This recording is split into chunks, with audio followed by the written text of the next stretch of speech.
राजसूय यज्ञ में एक शंख रखा गया था कि जिस समय यज्ञ की पूर्णता होगी तो शंख अपने आप बज जाएगा। तो ब्रह्मा जी भी यज्ञ में थे, भगवान शंकर भी थे, बड़े बड़े ऋषि मुनि थे, सबने वहां भोग लगाया लेकिन शंख नहीं बजा। तो युधिष्ठिर जी ने भगवान श्री कृष्ण से पूछा, महाराज शंख नहीं बजा। तो उन्होंने कहा अभी यज्ञ पूर्ण नहीं हुआ, किसी अकिंचन महाभागवत ने प्रसाद नहीं पाया। बोले इतने बड़े बड़े सिद्ध ऋषि मुनि आए और उनके प्रसाद पाने से शंख नहीं बजा। अकिंचन भक्त तो कौन ऐसा अकिंचन भक्त रह गया जो राजसूय यज्ञ में निमंत्रण नहीं दिया गया। भगवान ने कहा तुम्हारे द्वारे रोज आते हैं वो। बोले प्रभु ऐसा कौन भक्त है जो रोज दरवाजे आता है और मैंने उसका स्वागत नहीं किया। तो बोले आपके यहाँ झाड़ू लगाने वाला स्वपच वाल्मीकि। बोले प्रभु वो अनन्य भक्त है। बोले महान अनन्य भक्त है और उनके हृदय में भक्ति का अभिमान भी नहीं है। अर्जुन और भीमसेन को भेजा,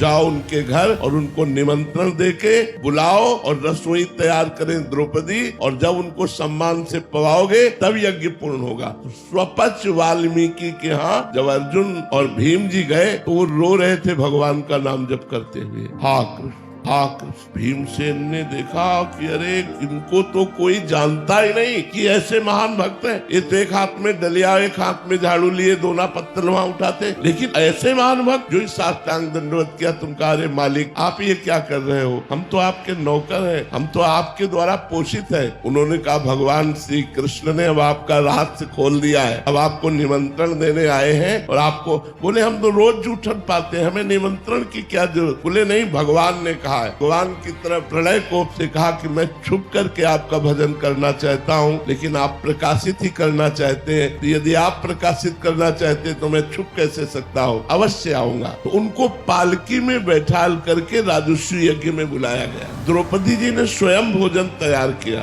और जब वो पाने बैठे तो खीर सब्जी दाल कढ़ी ये सब एक में मिला लिया, सब मिला लिया। द्रौपदी जी को अच्छा नहीं लगा, पूरी रात अलग अलग व्यंजन बनाती रही।